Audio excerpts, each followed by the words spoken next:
This Week in Startups is brought to you by Wistia. Create your free Wistia account today and get started hosting your videos in just minutes at wistia.com/twist.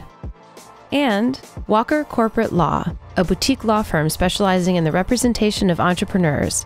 Visit them at walkercorporatelaw.com. And Mighty Networks. Go to mightynetworks.com/twist and click on Create a Network to start your Mighty Networks business plan with a free 14-day trial.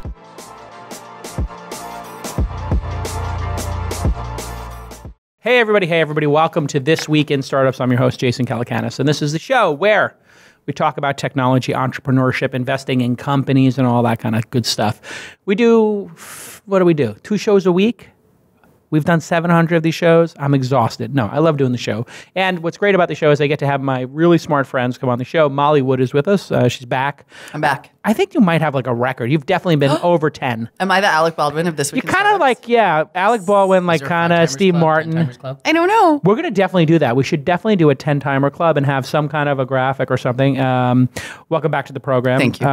Tell everybody about what you're doing now. Obviously, people know you from Buzz Out Loud back in the day. That was your big breakout, I think. This is a CNET reunion, by the way. For when you get to, I didn't know Ben was that. And Ben Parr is here. You were on CNET too? I was a columnist for CNET, yeah. I didn't realize that. Everybody knows you were the editor-in-chief of Mashable for about 10 seconds. 4 years. 4 years. No. That's 10 seconds Were you the editor-in-chief for 4 time. years, or did you just get the editor-in-chief for like at the end? The energy was more at the beginning. Was it? Oh, then they just do. Because then you hire a team and you're like spending more time managing. Mashable's still doing pretty good though. Mashable, they have been focusing, like really honing in on video. So, on video, but they also hired the former Jezebel like founder and the Gawker editor, and so like you see a more sharper bite with Mashable, which I think is a good thing because Mashable kind of was too spread out in its like tone. Yeah, it was everywhere. Now there's like a real tone to it, so I like that more. Okay, and Molly, what are you doing now? You're at you're with Kai Ryssdal. I am with Kai Ryssdal. I am at Marketplace, which is the country's most popular business and finance radio program, which you hear on NPR. I am currently co-hosting a podcast with Kai Ryssdal called Make Me Smart. It's about 3.5 months old. It's pretty new, but it is our kind of experiment in getting away from 3.5 minutes and getting to really dive into a topic and get beyond this kind of like all the crazy on the news every minute and try to really understand something with the help of the listeners. It's so taking that old Buzz Out Loud model of listener engagement. What is it, 30, 40 minutes, 20, 30 minutes? About 25, 30 minutes, yeah. And it seems to be the sweet spot now for podcasts. It works perfectly. Yeah. We just interviewed Rahm Emanuel on the program. We went to Chicago and talked to the mayor for a little while. We had Satya Nadella on. We had George Lakoff on talking about cognitive neurology and the way that political speech actually physically affects your brain and changes how you think about stuff. It's that kind of show where we're just trying to have a more interesting conversation. It's really been fun. It seems like podcasting now is becoming the place where you can just go deeper and do interesting stuff because you don't have this time limit. Everybody keeps talking about the time limit. So I do CNBC. They're starting to dabble in podcasts because they're like, well, we can't get these longer conversations done. It's something we've all known, but it's just interesting to see the major players now putting effort into it, and it's actually much more enjoyable sometimes to go deeper. Well, and I think, I know Kai loves it. Like, I came from podcasting, but Kai has been doing radio for 10 years, and so for him, it's a chance to have a real conversation, be a real person, so for the people who are his fans, this is how you get, like, Kai Unfiltered and find out what he had for breakfast. Kai Ryssdal voice. Hi, it's Kai Ryssdal. I gotta get a Kai Ryssdal. That sounded nothing like Kai Ryssdal, that's more like a Zanies DJ. He's got the markets today, or he's got a big inflection going on, right? I gotta work on my Kai. Give me your Kai. You have if a Kai? If you listen to the show a bunch, I think you'll, Markets He'll say, from American Public Media, this is Marketplace. From American Public Media, this is Marketplace. He's got that. He does have that a little bit. Put a big smile. You got to say a big smile when you say Marketplace. That's Marketplace. Yeah. I'm not going to try. I just went into Adam Curry. I was going to say, Kai, I hope you're just... Hey, everybody, it's Adam Curry. You're listening to the Curry. Okay, enough of that. We could do this all day, but it's the same impression, just a little bit. Great impression. The greatest impression of all time. All right, listen. We need to talk about net neutrality, which is fake neutrality. No, it's a big deal right now. We have a new person in charge over at the FCC, And it seems like he is determined. I forgot his name now. Ajit Pai. Ajit Pai, thank you. He is determined to get rid of net neutrality. I mean, this seems to be his like raison d'etre, right? Like he just is 100% all in, wants to get rid of it.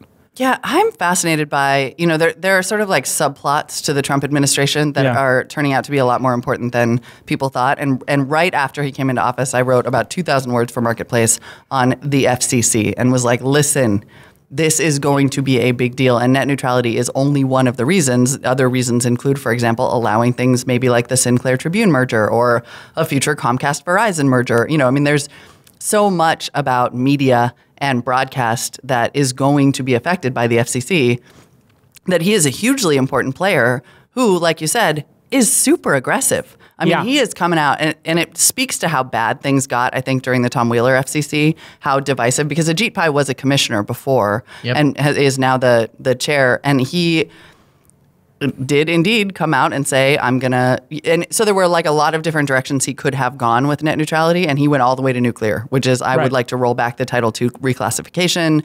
I don't really want responsibility for the FCC. That would kick it back, or for net neutrality oversight, that would kick it back to the FTC potentially.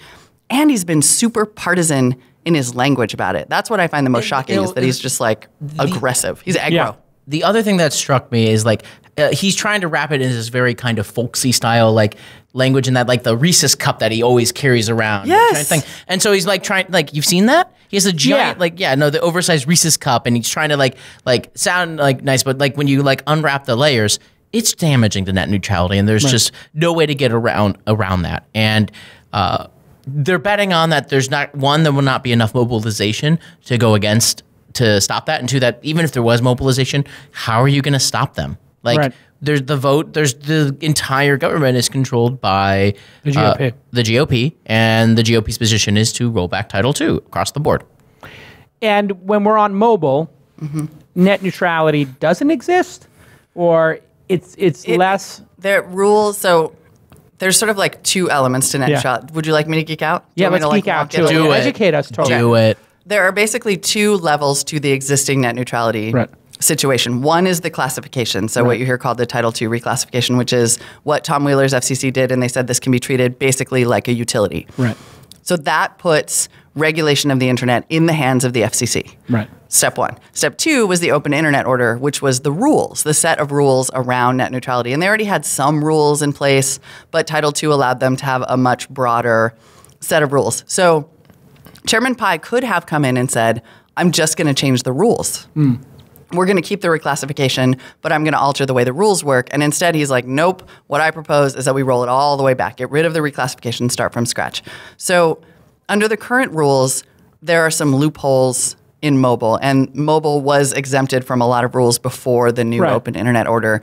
And one of those is like zero rating, right? That's why AT&T can basically say, you can have this package that won't count against your data at all of content that we own, which is a clear net neutrality violation, versus somebody like T-Mobile who's like, any music service, even a startup, can come onto our platform and you the consumer can stream it for free.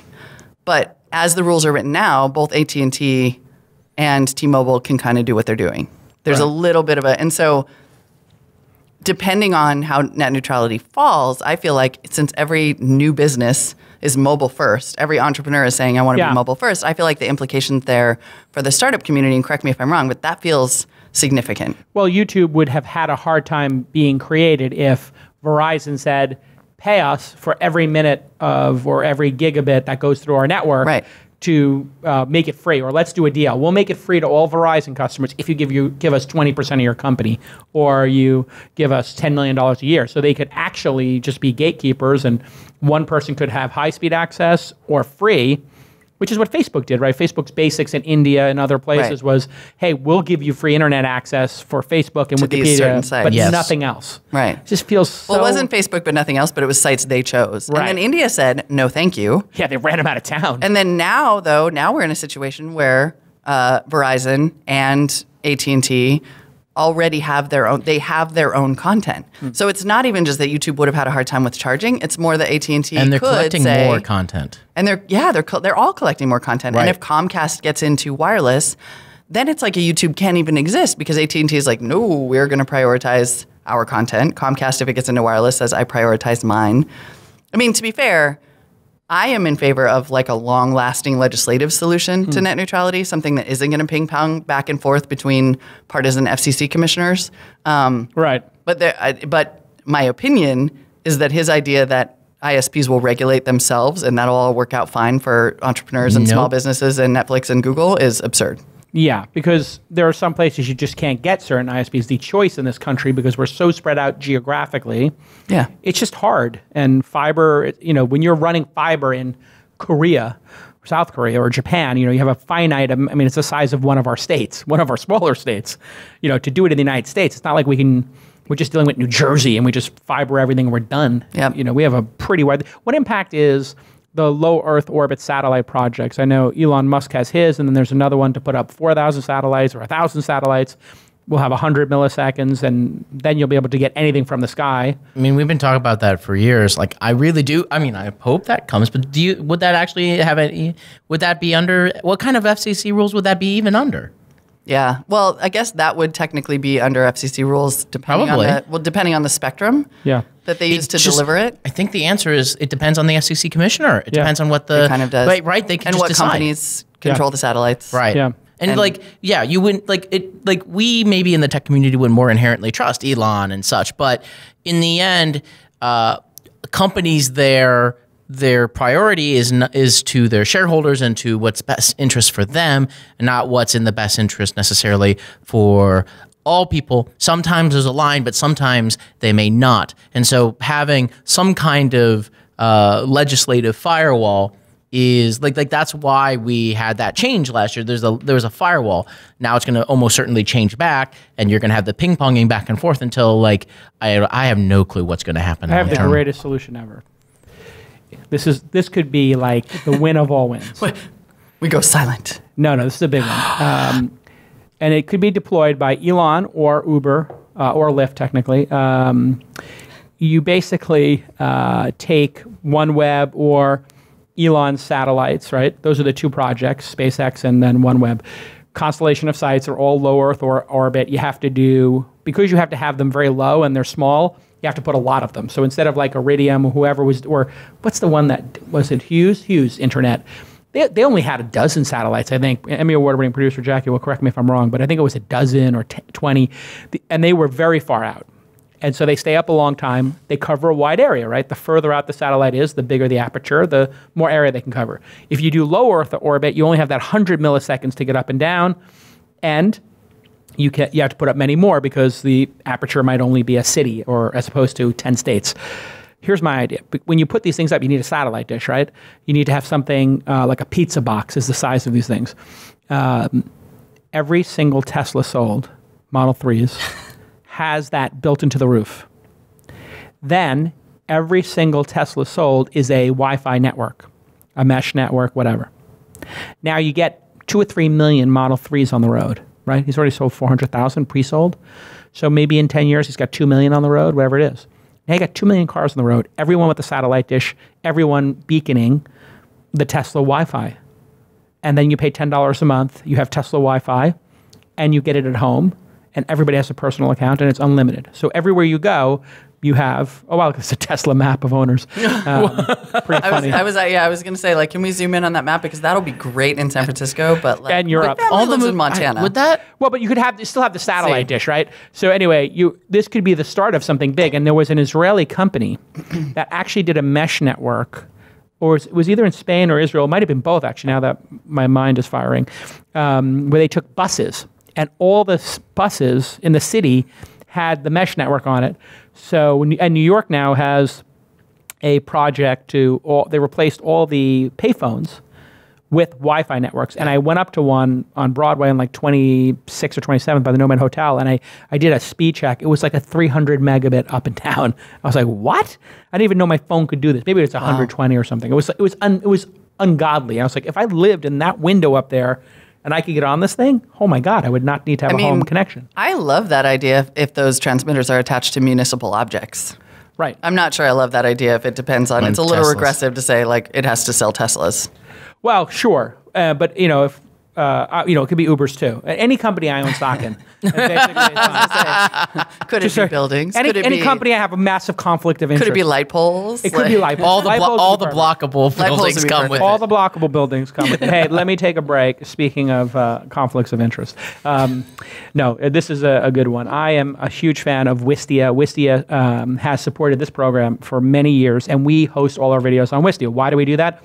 Well, video is important. We like to collect emails because once we get your email, we can invite you to our events. We can invite you to founder.university, angel.university, the Angel Summit, Launch Festival, Scale, maybe invite you to buy my book, whatever it is. Emails equal power, right?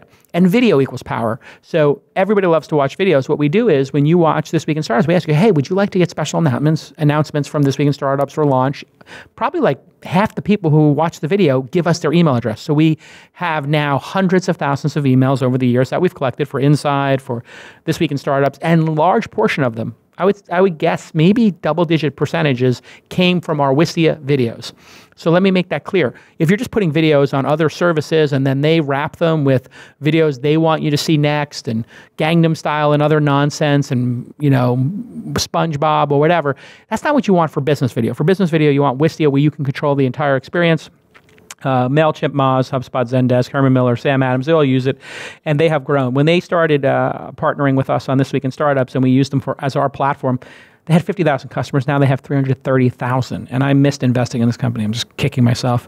They give you great analytics. You can see the trends and the viewer streams. You can capture the emails. As I mentioned, it's super easy to use, tons of support, and it integrates with all the top email and marketing tools out there. Tons of resources will get you off the ground when you look at their blog, and you can pick the right microphone, lighting, all that kind of stuff, using video, email. They just basically teach everybody how to do it on their blog. So it's a really good blog, actually. You can create a free account right now, wistia.com/twist, wistia.com/twist. If you are doing video for business purposes, I want you to just think Wistia. Business video, Wistia. Wistia, business video. Wistia.com/twist. I've been practicing my neuro-linguistic programming for my mayoral run. It's working. I mean, now I'm going to do it for Octane. Absolutely, you should. Listen, go ahead and go to wistia.com/twist. Sometimes I crack myself up. Actually, you up. convinced me with your normal magic. Business video, Wistia. Wistia is great for business video. MayorJason.com. Marketing for messaging. Octane AI. Octane AI. All right, listen, let's keep the show moving here. AR is the new VR. Everybody knows people are going absolutely nuts for AR. And Google, I guess, was pretty big on it now. We may even have a video, but I didn't actually watch the keynote. Did Sundar actually present? Larry or Sergey show up for Google's I/O? Sergey don't show up anymore for that. Isn't that incredible? Yeah. I understand Larry because Larry. The good old days when they would parachute in, literally. I remember. I remember that. I was just thinking that Sergey parachuted in, and then they did Google Glass. Mm-hmm. And then I emailed him after that. I was like, that was pretty rad. And then Robert Scoble would ask a question, and they'd be like, "You shouldn't have worn those in the shower." Exactly. It's pretty amazing that when you think about the hype cycle, Google Glass was so innovative in some ways. I bought it for whatever, thousands of dollars. I used it like 3 times. I was like, this is completely meaningless. Like doing email or text and this doesn't work. But then if you look now about doing AR on your smartphone, it's quite nice, right? Like doing Snapchat and you realize how close you are to wanting to do that on your face. I mean, we're sort of we've almost cycled. What I think is so interesting about AR is that it's the a digital version of reality you can use in your real life, and you're going to use it in glasses. Like, you're just going to want to. As a hands-free experience, yes, Google Glass was not ready. Why is it so hard to say Google Glass? Like, I am a radio person, and it is hard to say. Google Glass. Google Do it 5 times fast. Google Glass. Google Glass. You just start being Google Glass, exactly. Oh, wow. I think the biggest problem with Google Glass was the industrial design was so terrible. It looked like you were like the Borg. I mean, it really looked... It didn't look good. It didn't look good. So like Snapchat, to their credit, like spectacles look good on most faces. It does not, it did not have the same kind of problem because it actually looked good. It was at a good price point. It made a lot of sense. And single function. This is one of the things I think we've learned when you have a cutting edge piece of technology, solving one problem with it, generally a better idea than trying to solve 20. So you would open up Google Glass.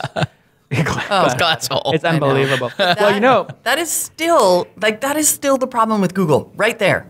It is. I mean, you look at they still it, think like computers. and when you look at somebody wearing Google Glass, you just think this person is an idiot, or this person is recording me. And the number one problem, and I told this to Larry personally, because I was at a party and a bunch of Google executives got on the dance floor and started dancing with Google Glass on, and I had to take two of them aside. And I was like, "Hey guys, No, you're killing the dance floor.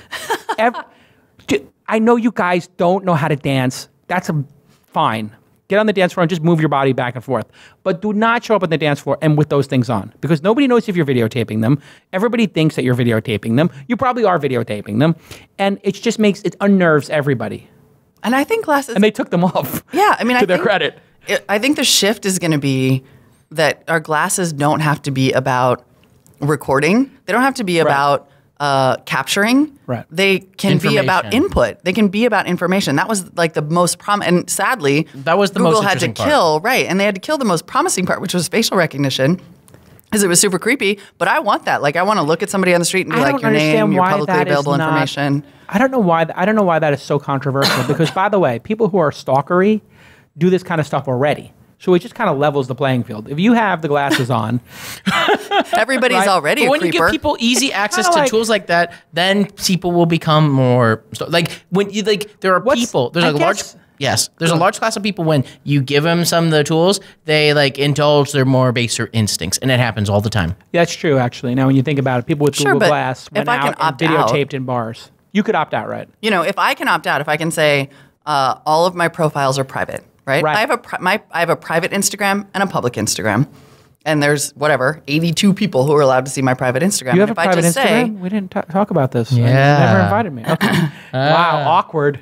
So awkward. Ben's like, what? You're not on the private one? I mean, yeah, the I'll let you Coachella in. and Burning Man. You'll be like, great. I'm so over her child. Exactly. But if I can say my information is private, even if you look at me with your Google glasses or whatever they are, then it's okay, as long as I can opt out of what you're seeing. But I'm totally down to live in a world. And then I want to go straight from, just to be clear, the glasses to the contact lens. Sure. I want to go straight to the neural interface. Well, Yeah, I mean, really true. AirPods are kind of the neural interface. See, Oh, no. No. I think so, because here's the thing. When I see people on the street, I want to take them aside and be like, no. They are the greatest. You're a hater, and they are the greatest. Here's why they're the greatest. When you put them in, they serve one purpose, right? To just start and stop your audio. The thing I love about them is when you take them in and out, they automatically stop and start your audio, which saves you having to open your phone. That alone is just magical. But because they're not tethered, when you're walking, you never have them rip into your shirt or your backpack, or you're taking your jacket off or putting your backpack on, and you have to adjust them. And when you're at home or you're in your office, when you walk around, they are so flawless that I will be on the treadmill, get off the treadmill, go get a glass of water, go to my computer, and they just work. So they've really thought them through. But that little gum packet, like the Tic Tac box they come in, I am 100% convinced will have an LTE connection in it at some point, and a small, tiny processor, and you will be able to put those in and say, Alexa, order me an Uber, or Siri, order me an Uber. And Siri wouldn't understand it, of course, but there'll eventually be an Alexa app on there that will understand it. And you'll be able to be like, order me an Uber. And then you'll have the glasses on, and it will just show you the map of the Uber coming. No need for a smartphone. I think the AirPods plus a proper spectacles equals end of iPhone. It literally would be the end of the smartphone. Why would you need a smartphone in your pockets? Huge dorky thing. So there will be a time when the smartphone is not a thing in our pockets. I think that's absolutely true. Let's pick the year. Here's a good time for a bet. Everybody loves when we set a line. I'll set the line. You pick the over/under. But okay? So, what's the specific though? I'm going to go. 50? The majority of. Okay, I got this. This is going to be easy. We frame it two ways. Which one is that the glasses outsell the smartphones. That's one way in America, right? We just pick one country. Or we could do the majority of people's time spent is on their glass, wearable, ear pods, whatever, versus their phone. So aggregate minutes spent in the United States tips over majority to the glasses and ears over your phone. Which one should we do the bet? Sales or the aggregate minutes used? Okay, so we'll do usage. Minutes used tips over to 51% glasses over smartphone, 49. What year? What year? What are we now, 17? 17 now.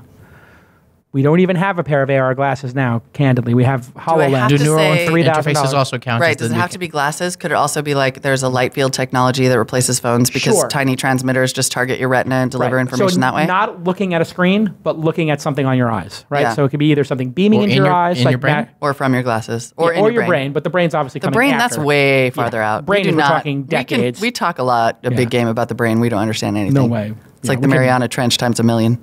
Right. I mean, we're barely moving people's hands. I could go 35.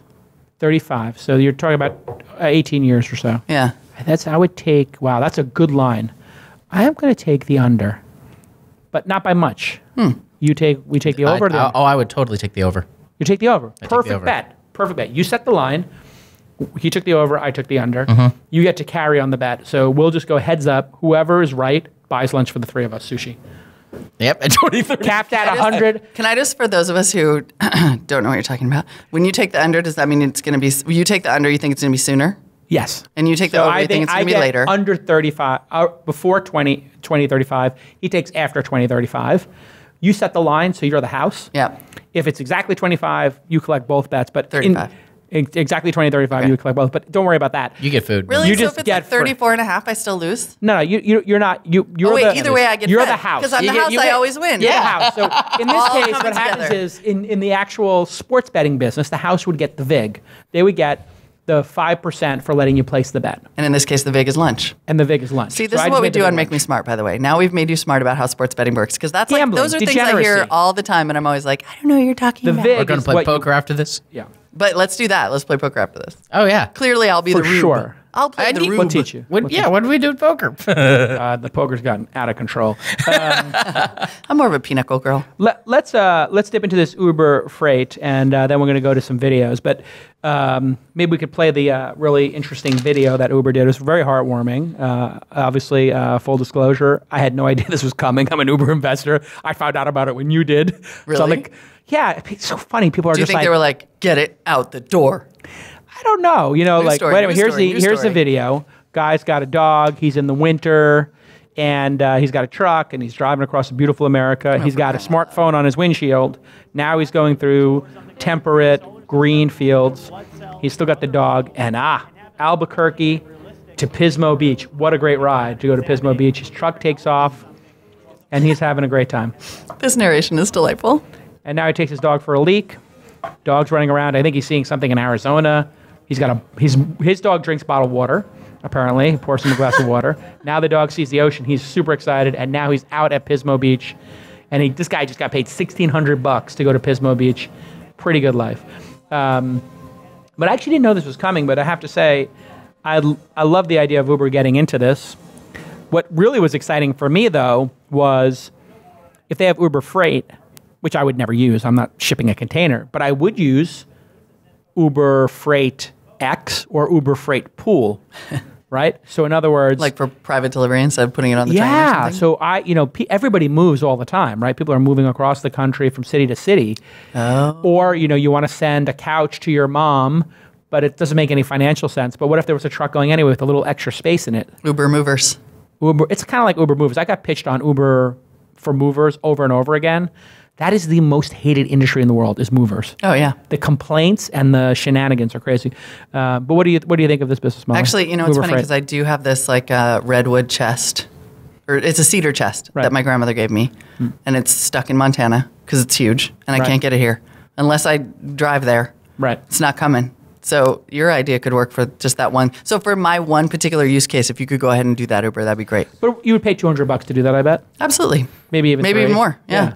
So if you could ship that, and there was a truck coming anyway, so you think about how Uber Pool works. I mean, if you could open this up and just see the trucks going across the country, like you see them, you'd be like, oh wow, they're happy. Or you could say, tell me when there's a truck going from New Mexico to San Francisco, and I don't care when it goes. I just want to get this picked up at some point. Yeah. I mean, I heart logistics. I think it's very smart to get into. I mean, this is entirely within, like, the whole thing is logistics. This is like an entirely makes sense as a growth out of UberFreight. But this makes total sense, and it positions them for when, despite all the controversy, when the self-driving technology for trucks and freights becomes more mainstream, which will probably happen sooner than for self-driving cars. Why would that happen sooner than self-driving cars? Because explain to the audience. Programmable routes.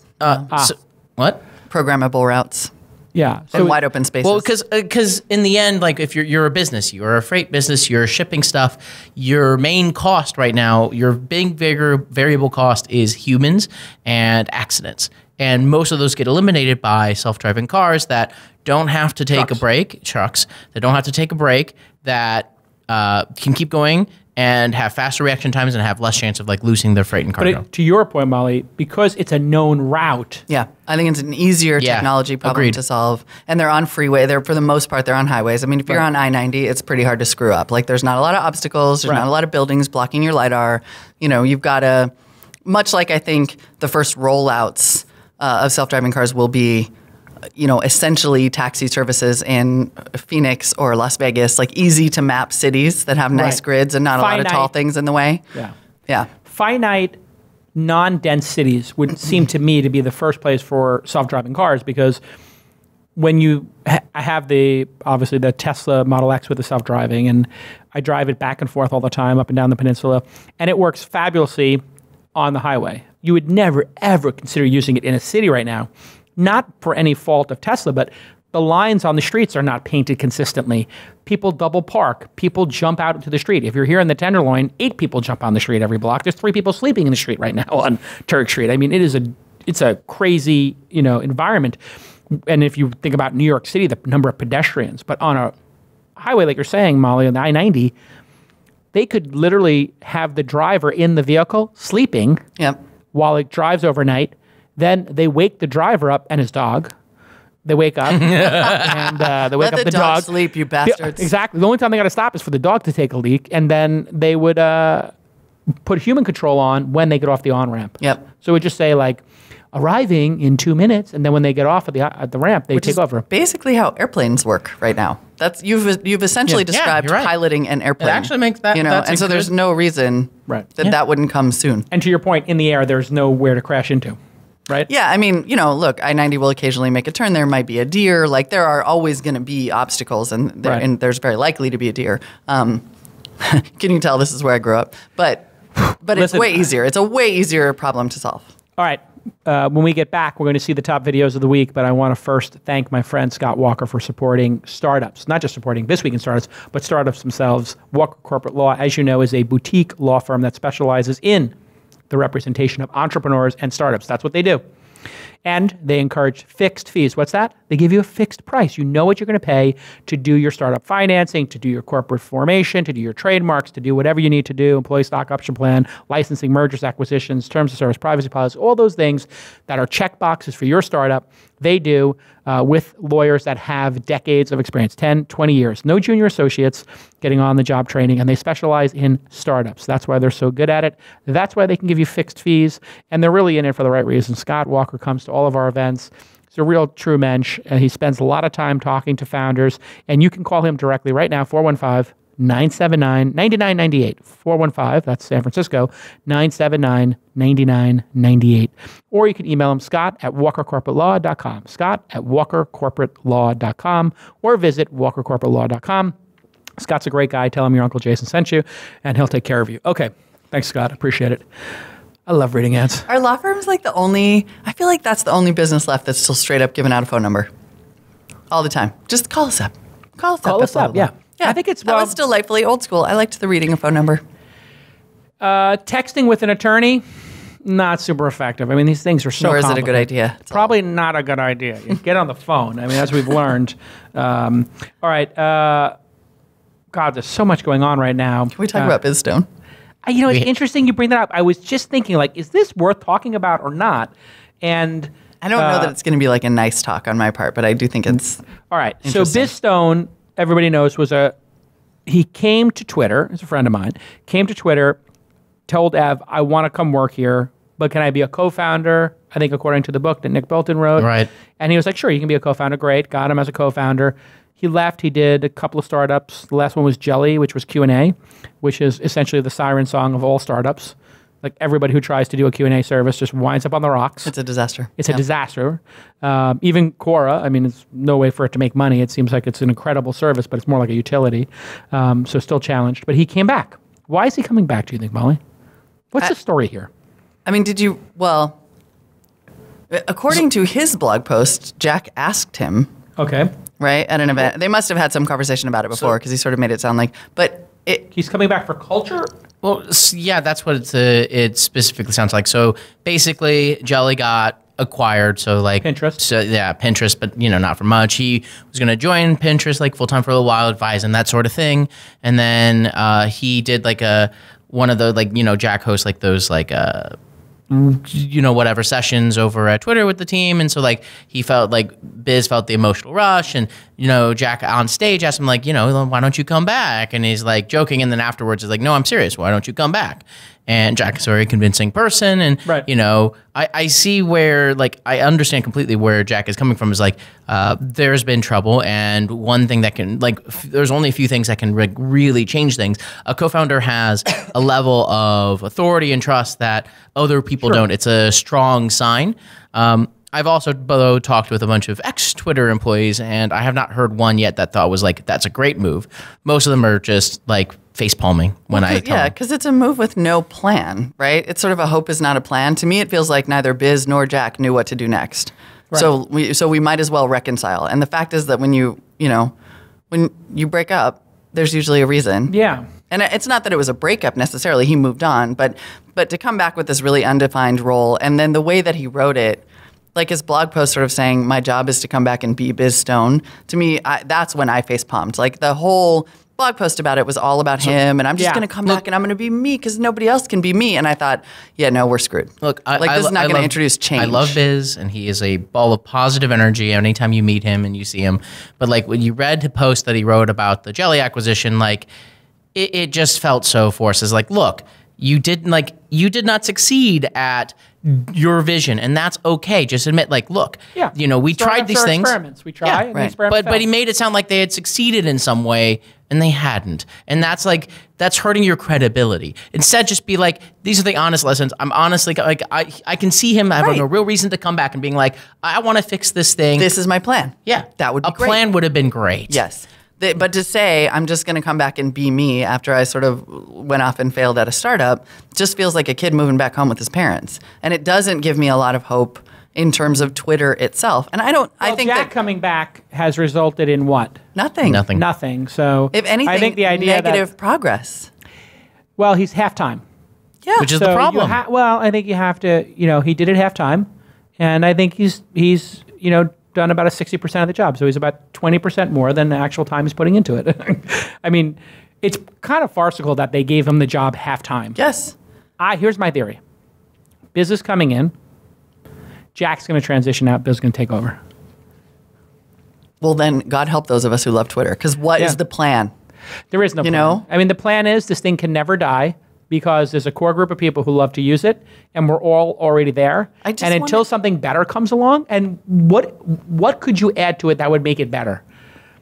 Editing tweets? I don't know. Let me edit my damn tweets. Yeah. I want Twitter to become like the Green Bay Packers. Like, I want it to be a community-owned. Yeah. Sell it to the fans. Make it like Wikipedia. Right. Because it's true. I don't want Twitter to die. I think it is incredibly valuable. But would that really help innovation, having it like owned like that? Does it need to? Look at Craigslist. Craigslist has been the same product. I kind of agree with for you. Like 25 years. If it was like a web browser standard, like an update was just like a web browser or FTP or any of these other standards. Do what you do. Just updates from a specific URL. I mean, people have tried. There was app.net. Yeah, and there was and there was some other one that was like the open source version, decentralized version of Twitter. Right. I forgot the name of it. And I don't need Twitter to innovate.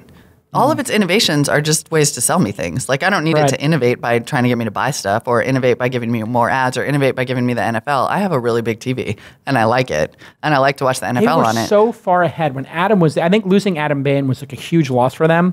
The fact that they couldn't keep Adam Bain, to me, showed that there's a real problem with Jack's leadership, because Adam Bain set up all the video success they had, and they had this massive head start in video. They had Periscope, they had Vine. I still am so upset about Vine. Yeah, and it's just like, and then they were the first to get like the NFL to give them something, like to do an over-the-top direct to consumer on a social network. Super innovative. And they were just innovating, and then Bain leaves, and Vine is crushed. Periscope is, and we get this weird at reply thing. The best expansion possibility would have been to like really double down and invest and grow Vine and grow Periscope into their own things and grow others. That maybe those would have worked better. Like it is the Facebook strategy, and it has worked. Like with like investing more into Instagram and WhatsApp, and like porting out like Messenger as its own app. Like Twitter should have done that for DMs. House of Brands. I had that idea. Yes, I said, you did. I was like, make DM its own goddamn thing. So everybody who's not on Twitter, who doesn't like to use Twitter, can just be on DM. Yep. And now I was literally just on a group vacation thing, and somebody used Twitter for the group DM. It worked wonderfully, except there were like 3 people who don't use Twitter who were left out. And we're like, how come we're not using iMessage? But they wound up getting Dear Twitter, please, separate DM app. That would be great. So obvious. Well, and it's been obvious for years. And that's the thing, right? The House of Brand strategy definitely could have worked. And you could actually go all the way back even to when Twitter revoked its APIs. Because Twitter was a product that people integrated into other products. All right. And then Twitter said, no, you can't use Twitter for other things. This is working too much. Right. I mean, that was very thoughtful. People were making better Twitter clients than Twitter was making. They literally, remember, there was a time Twitter did not have an iOS client. They didn't have a desktop client. Yep. If you wanted to use it, I mean, think about how incompetent that period of time was for Twitter. They couldn't keep the servers up. They couldn't build a search engine. They couldn't handle hosting their own images, so they had TwitPic.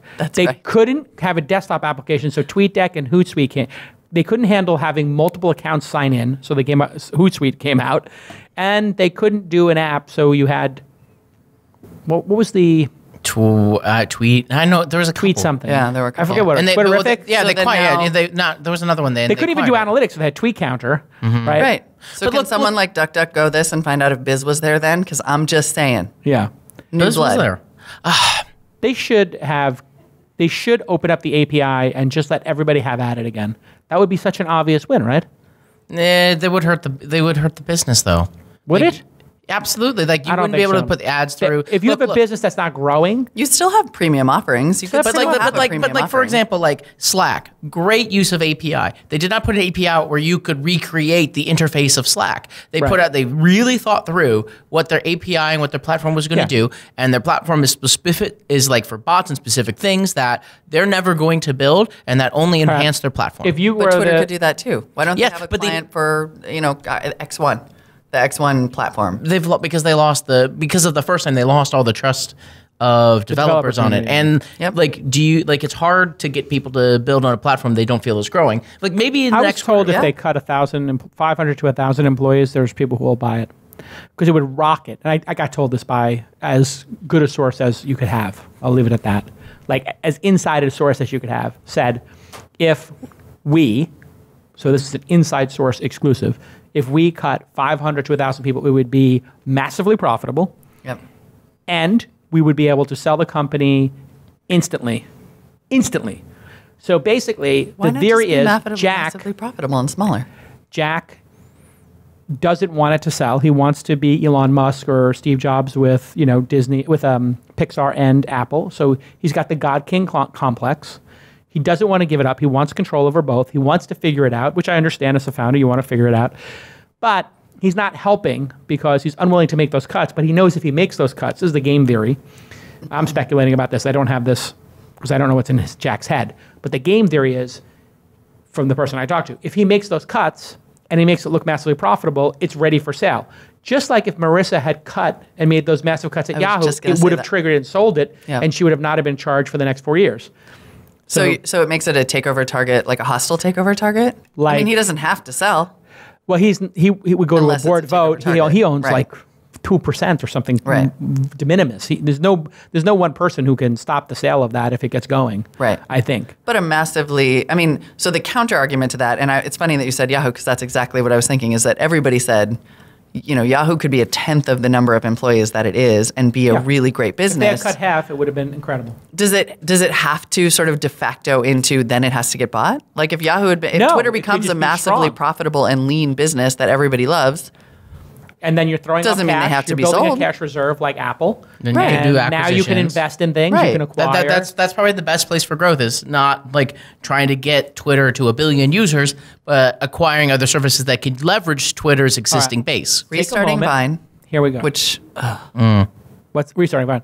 I can't talk about Vine specifically because I signed a non-disclosure, but outside of my non-disclosure, it is interesting that nobody bought that and that it shut down. Because it was public that there was a process. Right. And so I guess that's fairly telling. That I also can't say anything. Right. For God's sake. Well, whatever. I mean, listen, I had inside information that I literally, in that case, contracted. Anyway, This is just what's your annoying. number one idea? Molly, you didn't attempt to buy Vine? Like, I'm not going to lie. My 10-year-old asked me to buy Vine. Yeah. Kai Risdall was like, He's like, can we get it? Can we just buy Vine? Please, Mom? Kai Mom? Risdall was like, we can take these 3.5-minute segments and make them 7. This would be great for Marketplace. You're listening to Marketplace. He's crying right now and he doesn't know why. His And you're tears just listening sprung. to Marketplace on Vine. Mommy, you could have bought Vine. All right, here, think about this for a second. We're going to go around the horn. You take over as CEO Ben, CEO Molly of Twitter. You have, let's say, 2-3 years to figure it out. So give yourself that nice 2-3 year runway, which now Jack is in his 7th quarter, I believe, right? He'll be 2 years this summer. They made the announcement, I think, in July, 2 years ago. So it'll be about 2 years this summer. If you count, maybe he started in the fall, so maybe it's a year and a half. Anyway, you give you 2-3 years to get it done. What is your big idea? Your single big idea. Not many ideas, but your single big idea that just changes the trajectory of your company. I'll give you mine to give you time to think about it, or are you ready to go? You don't have a single big idea? It's okay if you don't. All right, I'll give you mine. Here's my single big idea. This is better than putting satellite dishes on Teslas and Ubers and creating a mesh network.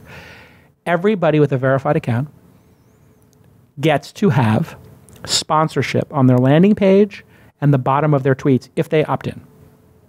So if you're Kai Risdall and Molly Wood and Marketplace, and I'm sure you have 5 other people, the 5 of you could put your accounts together and say, we want all of our accounts to be sponsored by one person, all of our professional accounts. Then, Kaiser Permanente or E-Trade decides we want to sponsor all of the activity that is business related of those accounts. We'll buy an ad underneath each one of them. It's clearly labeled an ad for E-Trade or whatever. And you can pick if you want to accept the sponsor or not. And you can block sponsors or have no sponsors. You can opt into it. Now, for someone like me with 250,000 followers, it's a business. And if I take 70% of the ads that are under my tweets, I'm going to say, wait a second, I'm tweeting 5 times a day. I should really put another 5 tweets in because I'm making $300 a day. I'm making 9,000. I would think somebody with 250,000 followers or a decent active following would be able to generate a $5,000, $10,000 a month sponsorship net of their fees. Now it's become a $50,000, $100,000 a year pursuit. In other words, it's like Patreon. Right? Or YouTube. Or YouTube. You become a creator. Or the Right. medium. Yep. So now you have Twitter creators. And the Twitter creator program is opt-in, and they could then sell a collection. So you could say, hey, if you want Ben, Molly, Jason, and Scoble, and these 20 other people, we're selling a collection of 20 people for the 4th quarter. Here, they've set their own prices. Here's what they'll pay. And you can buy them all in one group. Adam Bain sells it, or whoever's doing the ads. And Samsung buys it, or Microsoft buys it for the Surface tablet, and they send us all Surface tablets if we want. You could opt in to be part of the influencer program, and boom, we could now start making money on it. I ran that up the flagpole. You're board members. You're deciding between me and Jack. Jack's position is we do nothing, and I work here. I work here half the time. We just beat Craigslist. No, with seriously. way more employees. Evaluate my idea. I think it's brilliant, but you evaluate it. Evaluate it. Talk me through it. Could this work? Could this turn around? Because I've given this a lot of thought. I was involved in a very late night discussion with people who are involved. And somebody said, what's your big idea? Yeah. So I give my big idea. So it's kind of taking. And I'll tell you what they think after. These were insiders. So it's kind of taking some of the existing, there's a lot of platforms and a lot of companies that have sprung up for influencer marketing and like platforms for that, like Isaiah and others, and kind of like internalizing that in a way that in a process that can be done directly through Twitter. Correct. And self-serve. So you could either do it self-serve, so it could be patron. So I would do it twofold. One, you could have patrons. So of your followers, it would say you have 250,000 followers, of which 1,000 are patrons paying $1 a month. So like Patreon. So your fans could back you. So that's one level of monetization, and I would give 100% of that, net of a 3% credit card fee, to the tweeters with verified accounts. Then the second monetization option would be to have ad units on your background, on your banner, and underneath each tweet, or underneath each third tweet. You would get 70% of that. And then a third level would be if you want to engage with a product or service in a influencer kind of way, which I kind of find icky and I don't really do, except when I read commercials. But like to actually, we have a pretty good system here, which is I only read commercials if I like the brand or whatever. But you wouldn't want to get paid to read about Firefest. I don't even know what that is. The Firefest? Oh, is that those are the Jamaica thing, or the people who went to the hipsters went and got cheese sandwiches? I saw the photo. They got a cheese sandwich. Right. The very, very rich No, I'm not doing that one. So I would even leave that piece out. I would just do my first two pieces because that one gets you into kind of hot water right now. All right, take me through what you think. Would you guys consider doing it? If Marketplace ever do it? Absolutely not. You wouldn't do it because you would feel I couldn't do it. You couldn't do it. Yeah, I mean, but if you were in between Marketplace and CNET and you decided I'm just going to report on technology on Twitter, right? If I'm I mean, so what's interesting about that is it turns Twitter into a creator platform, which is a very different beast from what Twitter is now, but could potentially be more profitable. To my reaction as a board member, because, I do think that Twitter could offer more content creation tools, more ability to share as a personal brand. Like, why can't I just share my Spotify playlist to my Twitter followers in a really seamless way? Like, I think there are media integrations they could be doing that allow for better content creation and sharing that create more engagement with pages. Or if I'm verified, why not give me a long blog post to do? So you just hit more, and I could do a blog post on there. Like, just why is that Medium? Well, that would be the ultimate. I mean, that's what I'm advising is acquire Medium, put Jack in charge. That just feels like it has to happen. I mean, that's just absurd. They're both, Medium. Three or four more bad quarters from Jack or sideways quarters. I think he's done. What do you think of my idea, Ben? Is this a viable idea? So from the financial level, there's billions of dollars that are spent on influencer marketing on that, and the amount, the businesses that the platforms themselves, Twitter, Facebook, everyone that's not named YouTube, is capturing about $0 of that. Yeah. YouTube has done a great job of capturing the dollars from like influencer campaigns and all that sort of thing. But they're screwing their creators, and the creators are not happy about it. No, but they stick, even despite. Because network effects. But Twitter has a pretty decent network effect. Right. I mean, so the plan that is a little too complicated. Okay. You have to pare it down a little bit and then add the pieces over time. But the core idea of we can actually take a piece of all this value that's being created and make it more efficient does make sense. I still want to do the Twitter spin out DM first before I do anything. Yeah. Okay. I will say that's my big idea. It's a simple and clear one, and I can give a crazy one. You can do it in 2 months. Yes. Mine's more media integration, paring down. Mine is much more mercenary, right? It's axing all those people for sure. Great. Like in terms of your idea, I find value in Twitter for different things. I think that would incentivize content creation on Twitter that would feel inauthentic, that would not, Twitter's great value. That's why I would only allow certain people into the program. Yeah, but everybody's but everybody already does it. I already let people apply. Great. More elitism. Everybody already does it. You have a process that you could apply. And it would just be a process over time of getting accepted. So maybe you have to hit 50,000 followers, which is a sign that you're doing good work. One of the great things. That's what you have to do at YouTube too.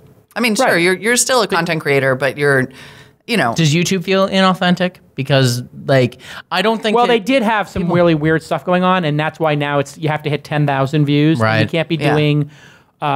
So same punked kind of videos or hidden camera videos, whatever those are. Videos. Those are prank videos. Terrible. And you also can't do anti-Semitic videos anymore. They've really just pulled the plug on everything now. Right. But so Twitter then, that will not help Twitter's the troll problem, right? Because initially you're going to get a bunch of trolls who are going to try to get the verification is expensive and time consuming. And, right.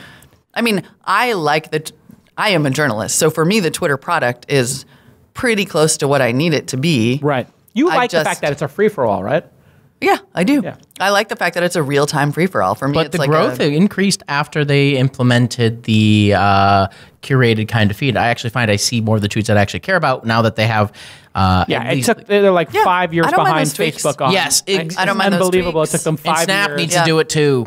But I think they need more content creation tools, and I think they need more shareability of other kinds of media and to axe 500 to 1,000 people. Let's so there you have it, Jack. You have an order. You can pick any of these 3 ideas, Or all 3, and go with them, Or all 3. or all 3. Actually, if it was me, I would do all 3 of these, and the order in which I would do them: cuts, DM, and then my idea.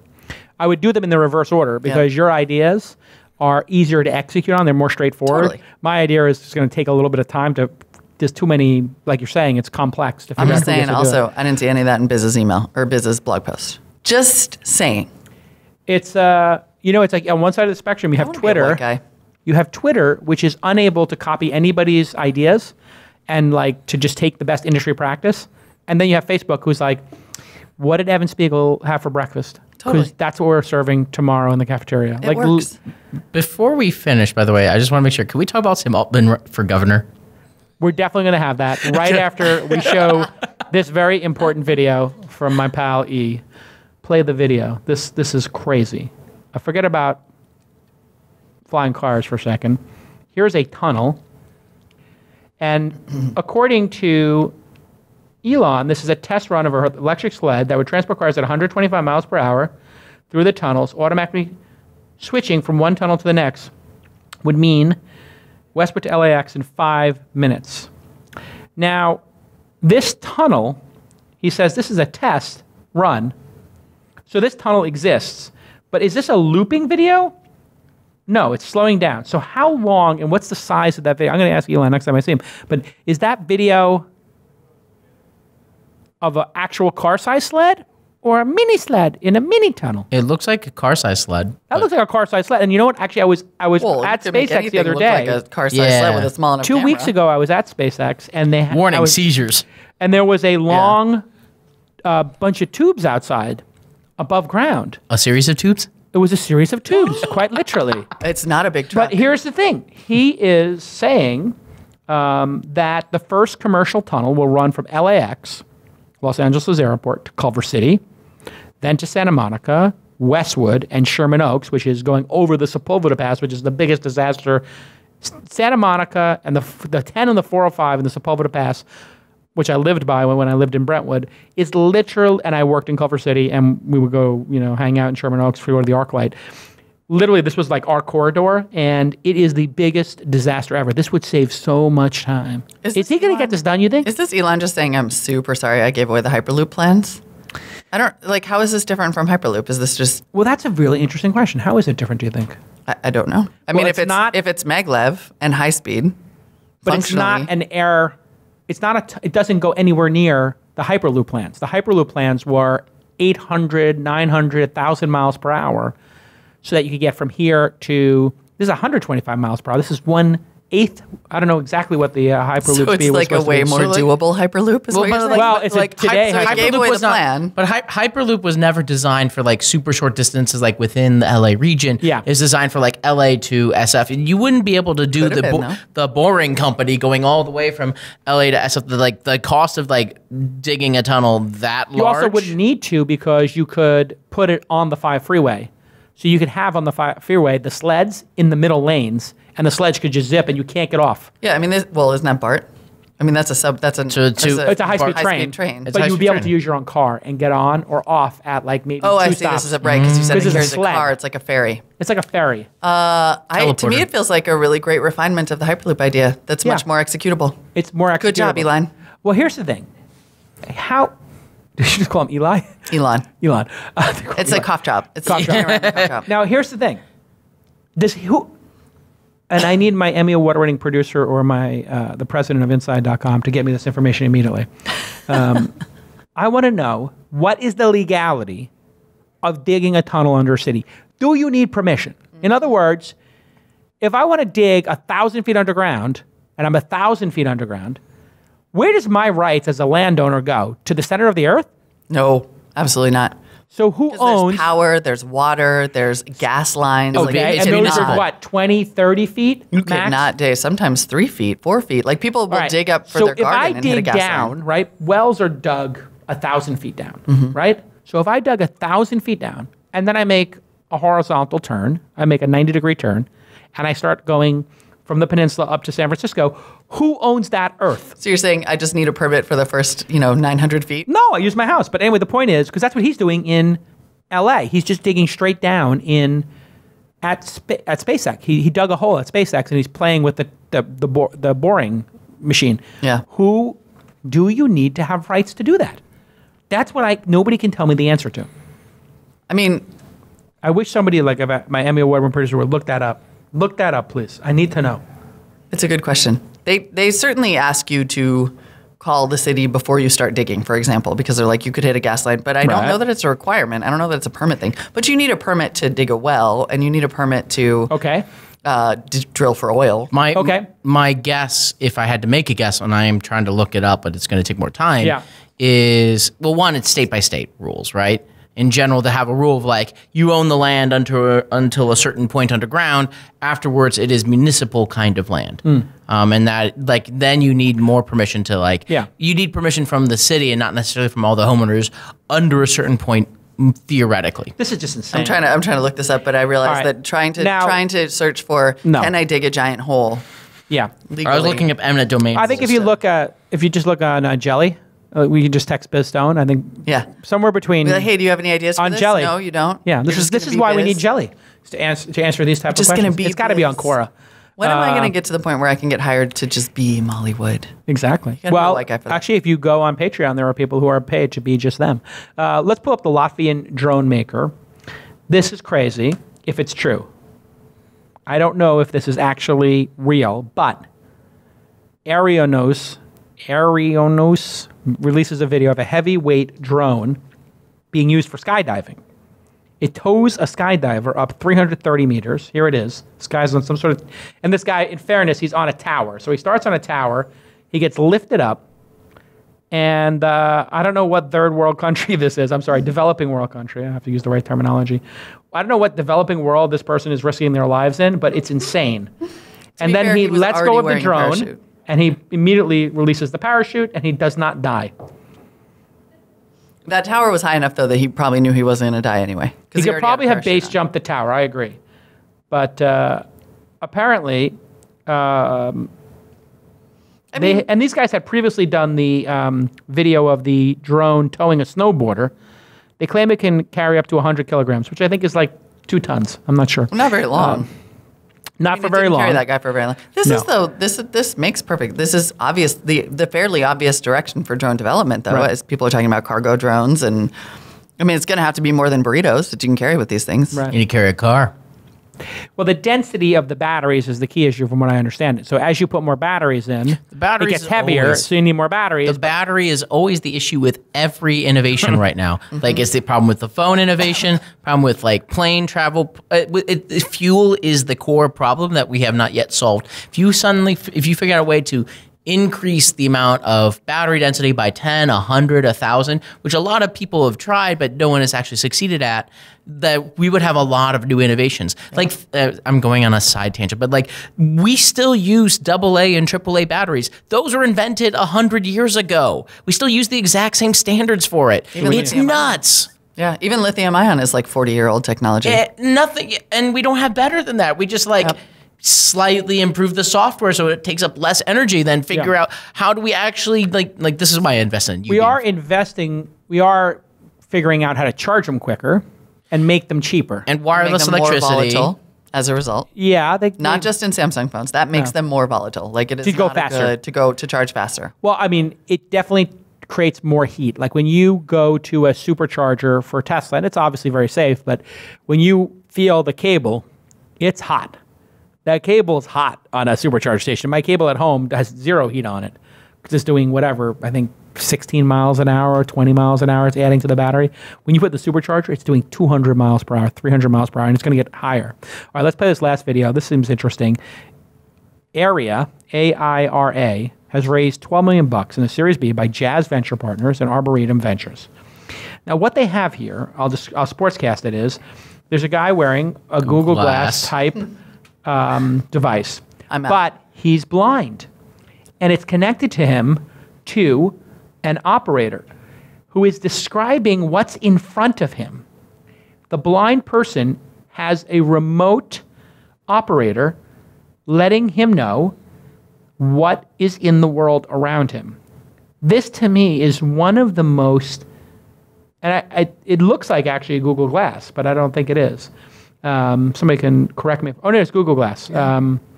So it's for low vision and blind customers with sighted interpreters. So they match you with an interpreter who describes what a customer video stream is seeing via a headset.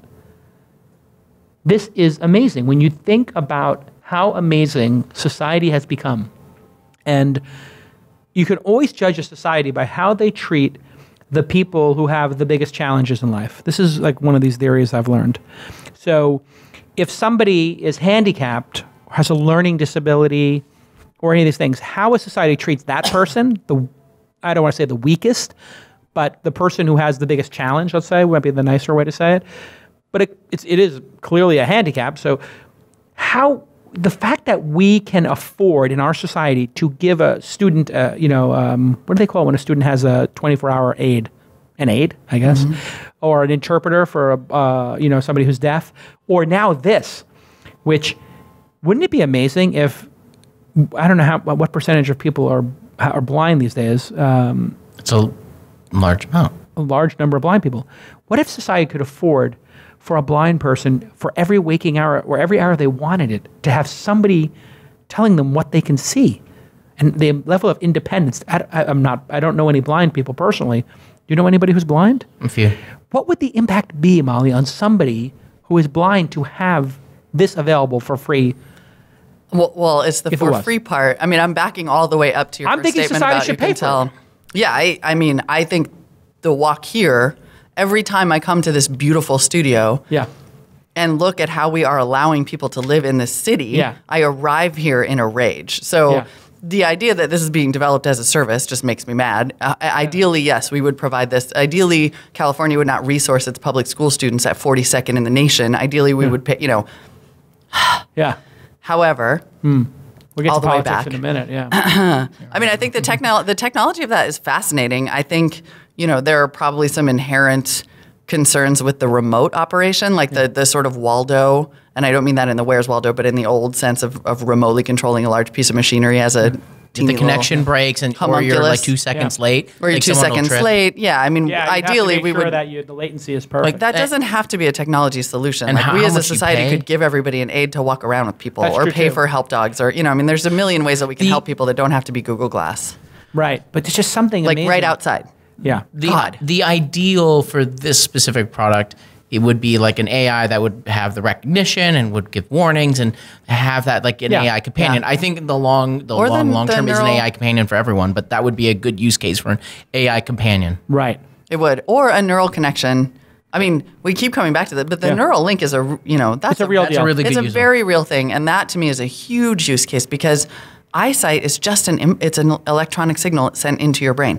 So there's no reason that a camera fixed externally couldn't send a neural signal that would essentially allow you to electronically see. And according to Blade Runner, we should have been there already. And that would be amazing. And we should be there already. Except remember the guy was like, eyes, I just make your eyes. Right. Except that not to use Tyrell against make you, your but brain, you can big tell boss. a lot about a society by the way it treats its most vulnerable. Here we go. This is We're not interested in that. I don't know if you've seen this, but these cochlea is I think how you pronounce it. Oh my God, these are amazing. The cochlear I watch implants. these cochlea implant things, and I got to tell you something. I have gotten so soft in my later years. I cry every time I see these. I'm not even looking at it, To me, when that baby smiles and he laughs at hearing his mother's voice for the first time, my God, I'm getting choked up as I watch it. I can't look. The joy on the baby's face. Molly, I'll describe it for you. I've seen it like a million times and I cry every time. This baby is laughing and smiling. The eyes are opening at 3 times the level. Mm-hmm. I could literally start here and we could just sit here and do a whole episode on that. Did you see the one with the dog? What? There's one where they did They reversed blindness in a dog. They did a surgery on a dog, and the dog gets to see its owners for the first time, and the dog just goes bananas. You're kidding. No, it's wonderful. Oh my God. We have some of these technological pieces. We just don't prioritize I feel like there's hope. We don't prioritize it. That's exactly We don't prioritize it. Instead, we prioritize like food delivery to rich people. Oh my God, look at this. I'm ready for mayor. Sight. Oh, another one just jumped in for the mayor race. I just jumped on in. No, this is a, I think this one is using... prosthetic. Yeah, eye? it's doing something to your eye to... Or is Right. it? Oh. Look at that. So It's the triggering images are coming stuff in your eye. in, Yeah. so it's bypassing the optic nerve, so it's collecting the data and then routing it Feeding into it directly Wow. into the brain. Yeah. Like that, live to in the me, I'm all future. over that. I'm not into that Waldo operation. There's too much that could go wrong there, and it relies on a level of customer service and training. And I don't know. All right, really quick, I want to take a minute to thank, and we'll get to the politics piece that you've all been waiting for in just 2 minutes. I want to thank my friends over at Mighty Networks. Gina built me a network for This Week in Startups that you can go play with. Type This Week in Startups into your app store and download it, and you'll find 2,000 entrepreneurs talking about startups. It's a really amazing network, and we could even charge people to be members of the network. It's free right now, but we may do that in the future and then hire somebody to be the community manager for it. And it really helps you organize your group, see statistics, and do polls. It's kind of like your own little social network just for yourself, and it really has helped us because we have 150,000 people who download every episode. Now we have the 1% of those people, just over 1%, hanging out every day talking about startups. So it's transforming our business in just the first 2 months of using it. And you can go create your own Mighty Network right now. MightyNetworks.com/twist, MightyNetworks.com/twist. Click on Create a Network, and you can start your business plan for free for 14 days. It is an incredibly powerful tool, and Gina is just a brilliant founder who's been working on this for a while. If you tweet a link to me with your network at Jason and at Mighty Networks, we will. The best one is going to receive a T-shirt from Mighty Networks, and I might even retweet it for you. So go ahead and tweet me your network at Jason at Mighty Networks with the hashtag Mighty Twist to win that free T-shirt and a retweet from me. And go ahead and check out community.thisweekinstartups.com, and you can join the Mighty Network of super fans of the show talking about startups. All right. Speaking of which, one of your super fans tweeted us an answer about the tunnel thing. Okay. Super fan. Jack says... Jack Danielle says you would need an easement to dig the tunnel, similar to Powerless, et cetera, and it varies from municipality and state. Yep. Got it. Makes sense. Makes sense. An easement. An easement. Well, so there you go. In Los Angeles, if you could build this tunnel, not only would you get the easement, they would literally erect a statue of you in the middle of the 405 goddamn freeway at the Silver Pass. There will be straddling the 405 freeway at the Silver Pass will be a giant statue of Elon Musk. Like literally, he will be the hero of heroes. Like like in Game of Thrones when you come through like the port and there's like a giant like soldier or whatever. Like you literally would do that. All right, listen. The Colossus of Roads. The Colossus of Musk. The Colossus of Musk. Ben, you asked for it.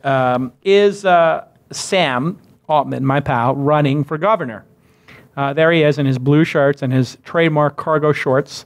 This is on a trip to some secret. I remember this. He was on some secret. There's some secret society that Peter Thiel is part of, where you go and you talk to other powerful people. Do you know about this thing? No, I'm only There's laughing. several of those. There are a lot It's not Skull and Bones, but there's another secret society where you go and talk about the world's issues. And Peter Thiel went, and I guess Sam tagged along with him. So there were all these pictures and videos of they were chasing Peter Thiel around London. But it was like I read the story or see this video like, oh my God, Peter Thiel is running around London to go to the secret society where they talk about the future of humanity. Yep. And then I see this like little kid running behind him in cargo shorts and blue sneakers. I was like, that's Sam. You know who people are really in the mood to elect to public office right now is rich white guys who belong to secret societies. Absolutely. Yeah. I'm a big fan. That's going to go over great in California. But supposedly, Willie Brown, in a column, said he talked to Sam Altman about running for governor as soon as 2018. Now, this is interesting because it's no secret that I've been talking about MayorJason.com, which was a goof. It was a joke, to be clear. But it got serious because somebody offered $1.5 million to do an exploratory campaign, or I should say 4 individuals offered to split that money and asked me to run. So I'm wearing suits now, and who knows, maybe I'll run at some point. Kara Swisher also considering running for mayor. I'm not saying I'm going to do it. I'm not saying I'm not going to do it. I have a domain name and I have an exploratory fund if I want to press the button. But what makes this interesting is Sam and I play poker, and we're friendly. And when he heard that I had the domain name mayorjason.com, and he said, what about governor? And I said, I have governorjason.com as well. And he started pumping me for questions about if I was serious or not and what my platform would be and what my strategy would be. And I didn't think anything of it because he's got this incredibly huge fund for the YC continuation fund where they've got hundreds of millions of dollars invested. I mean, he's doing really well for himself. He's been put in charge of Y Combinator. It's like being put in charge of Harvard at 32. It's a big deal.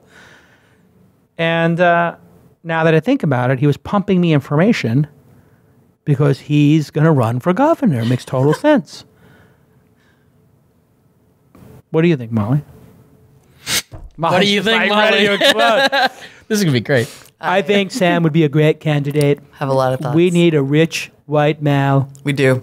In He's office. in the secret societies. I think that'd be I'm a member of the greatest secret societies. I'm invited to all the events. I'm gonna withhold judgment until I see the platform. Absolutely. And I guess he said something like he wouldn't run well, Sam is a little bit introverted, I will say, and he doesn't think he has the charisma to run. But after Trump ran, I kind of think he's got too much charisma. Like, he's too engaging. Like, he's probably just he'll come across as super smart, but it is making sense now. He did the Oakland experiment in the universal basic income. If one was planning to run, what do? You write a book, you do a listening tour, and you do some charitable stuff that you can point back to and say, oh, yes, when we did an experiment on UBI, when I wrote my book, when I made this donation, et cetera. Some would call that also a super controversial, vaguely socialist investment.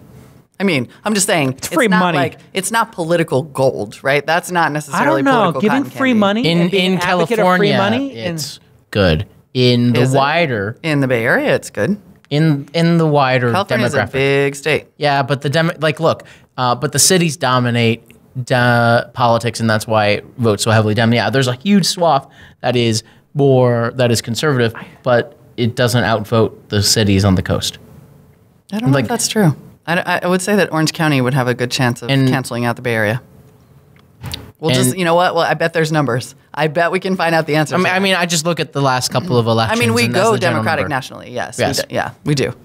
But I'm just saying that's not a shoe-in, and it's not a shoe-in even for relatively liberal voters. You know what the to say that universal basic income is your... and he may come out of that experiment and say it's not my platform. Nothing makes sense anymore, though. I don't know. When you think about it, you have a liberal New Yorker who is a lifelong Democrat who went to Hillary Clinton went to his wedding, and then he just said, well, Republicans are idiots. I'm going to run as a Republican if I ever run for president. And he ran for president.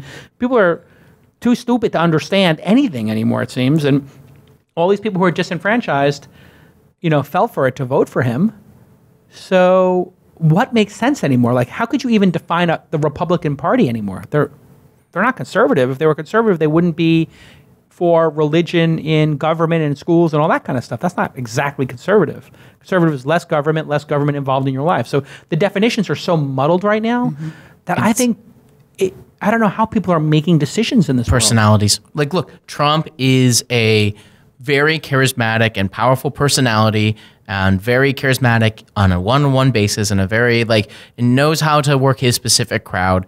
You have to just have that the charisma and the ability to be great on television and all that sort of thing plays a larger role. Though, or was he just rambunctious and people wanted to see what he'd say next? Great. He's great. I mean, I find him almost unwatchable because his speaking pattern upsets me, but it's hard to follow, but he's great. He is very charismatic. He fundamentally understands. It is kind of. He understands how to. Well, he does specifically. I mean, he understands that propaganda must be total, and that you repeat a message over and over. Yep, good at it.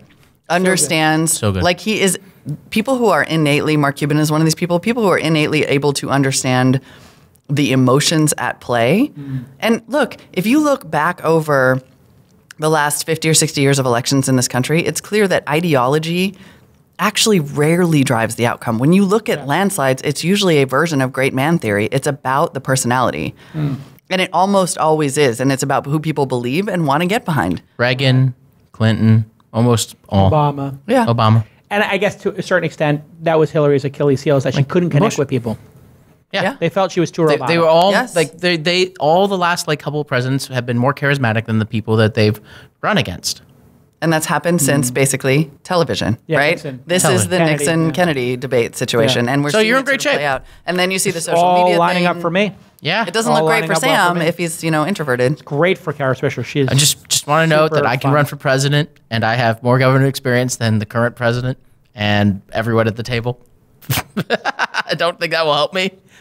I would say, to your point though about conservatives, that I feel like if you or Sam Altman or somebody like that, like if I were going to quit my job today, it would be to found a new political party called the Moral Capitalism Party. Like I think that there's you don't have conservatism right now. You have multiple fractions. We don't have a two-party system. Even the Republican Party itself, it could arguably be made up of three different parties. Yeah. The Correct. Democratic Party right now, there's a what I would call a moral capitalism wing, right, in Elizabeth Warren and Bernie Sanders. And then you've got a much more sort of Davos-leaning, Hillary Clinton kind of Democratic. Considered capitalism? 5 parties. How about There's at least 5 parties. How about considered capitalism or compassionate capitalism? Would one of those have a ring to it? Compassionate is okay. Is it too weak? It's opted by compassionate little weak. conservatism. How about reasoned capitalism? What's wrong with moral capitalism? Why are you trying to change Moral? my name? This I like it, but I don't want to be on you a can moral have your high own ground. party. No, I want you to. No. I But want you after involved in the. but after talking to Lakoff and I'm reading The Righteous Mind right now by Thomas Haidt, which is all about. So one of the reasons that Republicans are semantically successful is that their messaging, there are basically sort of like 6 values that people respond to. Don't kill babies. And some of the ones that they respond to take my strongly, guns. right, are extremely moralistic. Right. And it's duty. Only God faith, can judge me. Things that Democrats never talk about, right? Liberals never talk about those. They only appeal to 3 to 4 of the 6 I got to values. get more into God. Moral Zuckerberg capitalism. now said he found God. I'm going to need to find some God. Oh, sweet. I have to find some God. I'm going to have to find God. Listen. Oh, all right. Here's my idea. I had this idea. I'm going Did to you run see it the thing where he like forced himself into some guy's house as like a campaign Hilarious. stop? Hilarious. It is not hilarious. It is messed up. Can you imagine Sheryl Sandberg God save and us from Zuckerberg oligarchs. decide to run at the same time? All right. So here's one of my ideas. We're going to. Everybody knows my platform is going to be for San Francisco a quality of life and a growth and a YIMBY platform. So it's going to be yes in my backyard. We're going to grow. The city is growing. We have to embrace that growth. Fighting that growth is never going to work, and it's going to create more tension. We need more housing. All units help. We need more transit, and we need less traffic, which means we're going to have to make some sacrifices like you're not going to be able to park on every street in the city. There's going to be rush hour traffic. We're going to have to move things around, and we're going to have congestion tax. So if you want to drive into Soma with your car, it's going to cost you $25 during the day. That $25 is going to go directly to expanding the BART line.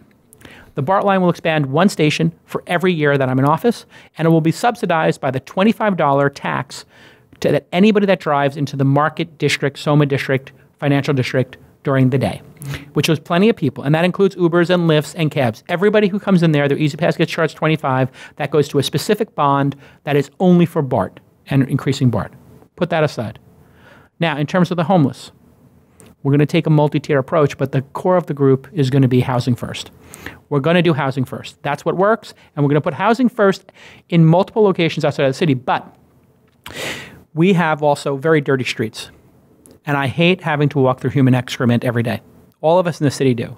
Any modern city that has excrement, whether it's dog or human feces, and we all know, like we have this joke in the city, human or dog, and people do it on Twitter. It's really tragic. And so what we're going to do is we have 7,000 homeless people. We're going to build, and we're not going to solve homelessness overnight. It's going to be a 10-year process, and there'll always be some number of people who choose to be homeless, who have mental disability or are addicted to drugs or have extreme poverty or coming back, from, some horrible life event. So there's always going to be some amount of it, but we have to minimize it. And so here is my position. We're going to come up with very interesting projects to try to solve these problems. One of them is going to be the street team. Every 2 square blocks, we're going to hire somebody who's homeless currently, who wants to opt into this, a $20 an hour job with an apartment in the city, It'll be kind of bunk style apartments, like maybe 3 or 4 people, micro apartments, something affordable, somewhere within the city. And if you choose to opt into the street team, you will get this decent paying job, but with a roof over your head. And the local businesses in those 2 blocks will be tapped a tax to pay for streets specifically for this effort, which will be clean streets. And then every 2 blocks, a homeless person, we get about 200 homeless people now working to keep the streets clean. See what we're doing here? We're trying to make a huge swing. You have homeless people who are in some way contributing to the, quality of life issue. If we take those homeless people who are who are suffering horribly and who are contributing to, the suffering or the inconvenience of other people would be the better term, and then we got them jobs and got them housing and then put them to work cleaning the city, it's like a triple win. We've reduced homelessness, cleaned the city. Well, what do you think of this idea? My street team idea. Just one idea. I like a lot of your platform. This is just one idea. Yeah. The idea is to come up with ideas that reduce homelessness 1 or 2% every quarter. Yeah. If we can reduce homelessness 1 or 2% a quarter, and we just set a specific goal, 2% a quarter, we will be done with this issue in 5-10 years. It'll take time, but we'll get there. If we reduce it 10% a year, hey, and we could get done with this. Then I think that would be phenomenal. I like any real conversation that is about really coming up with ideas to deal with this, because it's inhumane how we are allowing people to live in our streets. Here's the next one. A one-time amnesty. I don't know about the local tax, though. Anyway, okay, here's a one-time amnesty. If you are a developer, whatever the number of floors that you can currently build, we're going to allow you to build 1 extra floor or 10,000 square feet. We'll come up with a number for an extra $100 a square foot if you pay for it now. In other words, you will be able to buy additional air rights up to 20% larger than your current. So you could buy, if you have a 10-story building, an extra 2 stories. You have to pass now. All of that money goes into a bond that goes into affordable housing to solve the housing crisis. It doesn't have to be affordable housing in your building, because that's one of the things they don't want to do. If it's in a really, Pack Heights, you don't want to have $2,000 a square foot homes, but you could maybe put them somewhere inner Sunset or Richmond, and you could develop that area, right? And build complexes there. But that money would be earmarked specifically for low-income housing, specifically for teachers and other people to apply to. So the city's going to get bigger. There might be a little less sun. Maybe, some places will be a little shadier. So it's going to be a bigger city like New York, but we'll solve the homeless problem. I love the idea. How will you convince landowners? And the issue is not that it's not a good idea. The issue is a very, very defunct city government. The will of the people. The defunct city government. If the people elect me, they will have voted. If the people actually did vote in someone like me, they will have voted for progress. If they are voting for progress, then I have the will of the people behind me. That's not how government works. That's not how democracy works. That's not how government works. I have the will of the people. The people have put me here. They sent me to town to solve this problem. Trump says, I have the will of the people. He didn't. I'm not saying. And then nothing happens. I mean, look.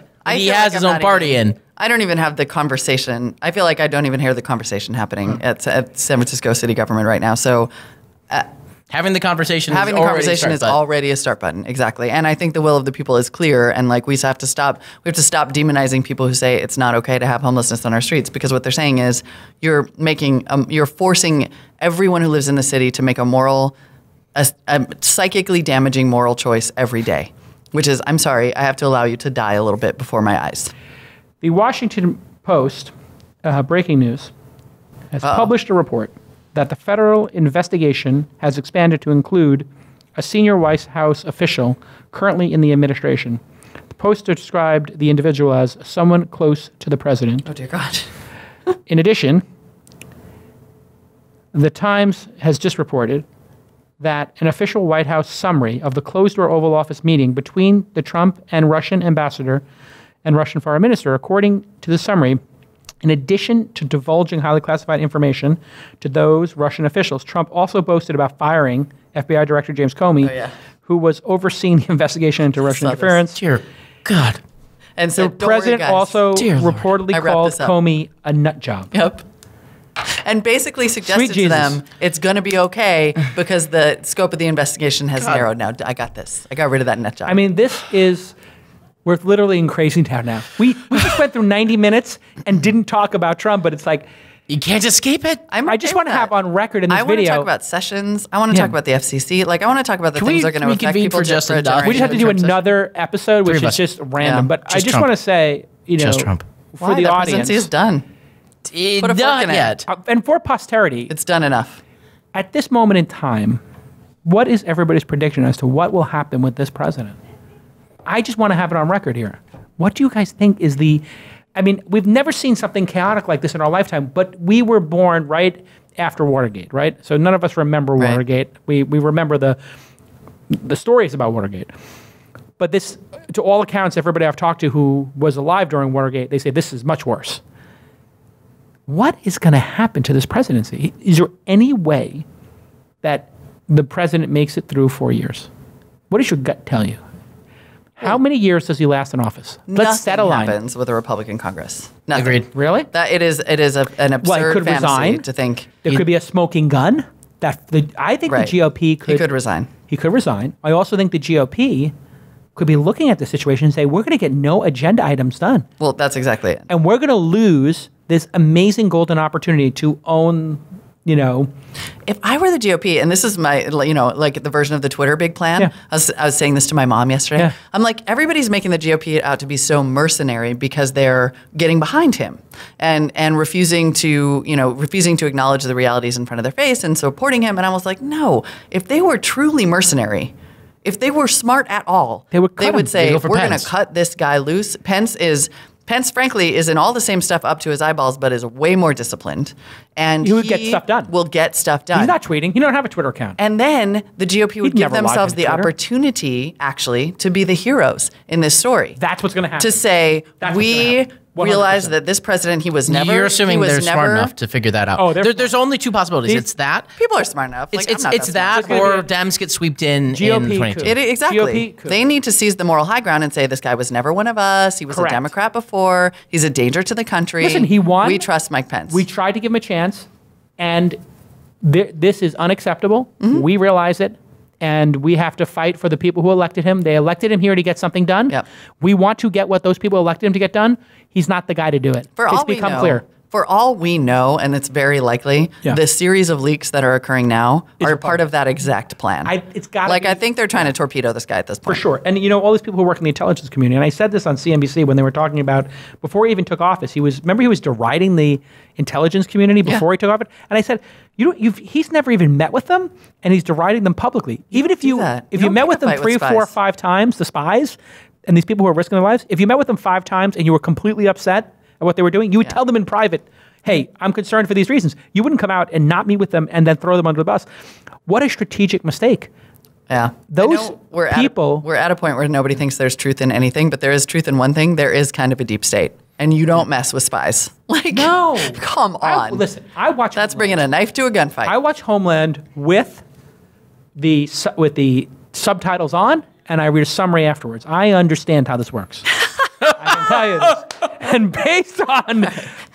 We gotta go. Enough. I watched the best. This is a whole other episode. This has been an amazing episode. Perhaps the best episode I learned startups. My guests were amazing. Ben Carr is doing great stuff. Let's all follow Octane AI. Octane AI is a new startup. He's doing bots for marketing and other stuff too. All kinds of bots. The greatest bots. Marketing automation for messaging. Yeah. It's amazing, whatever that means. I'll have to have you on when you actually have some product. You have some product in the market? Yeah. What do you have? Who do you have? You have, you did somebody. A lot of musicians, so everything. Somebody famous, I saw a news story. 30 Seconds to Mars, Jason Derulo, so people, Kiss, Aerosmith. The millennials are talking to them as if they're talking to the band. Yes. In chat. Well, we don't make it like it's an artificial intelligence because bots don't have that capability yet, and that was overhyped. But think of it more like the newsletter version of Messenger, where you can more directly engage with your customers. So we have thousands of businesses that are using us. Genius. All right, and Mollywood, of course, is. Are you at Mollywood on Twitter? I'm at Mollywood on Twitter. Marketplace.org/make-me-smart. Ooh, can I recruit for a second? Yes. What are you hiring for? We are looking for a senior producer. This is a pretty high-level gig, ideally Los Angeles. Fantastic. We could talk, in my opinion, because this senior producer will oversee Make Me Smart, the existing podcast with Kai Rizdal, and also a future. Also, Marketplace Tech. So I'm the senior tech correspondent for Marketplace, and they will oversee the Marketplace Tech. It's a great gig. Show. It's a great gig. You guys do proper so if you know some really great, we're doing proper journalism, and we're moving into on demand. But it's funny for me because right, like you guys are not rushing to put out 18 stories a day, or like you take your time to do things right. We're, I consider us the Make Me Smart shop. I think we like to come at a story from just the unexpected angle, which is great. It's really interesting. If you just think about the pendulum of media, what consumers are now responding to is, my God, this clickbaiting and SEO-driven, Gawker, BuzzFeed world, Huffington Post world has left me so sick from eating whipped cream all day and sugary bullshit. Sorry to curse on the show, but it's so much bullshit that now they just want to have something healthy, right? I think that's true. And they're just like, can you please feed me something that's truthy? Our theory is that there is a large addressable market of reasonable people. All right. Thank you, Emmy Award-winning producer Jackie, for making the show great. All right. We'll see you all next time. Bye-bye.